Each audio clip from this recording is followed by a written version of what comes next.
Appendicular skeleton, which are the legs and foot. The first part we'll go through is the femur, the very large bone that forms your thigh. At the top of the femur, we find this ball-like structure called the head.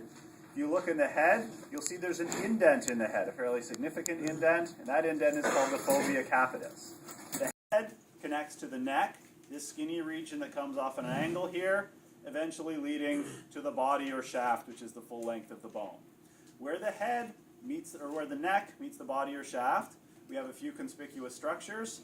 This big structure at the top is called the greater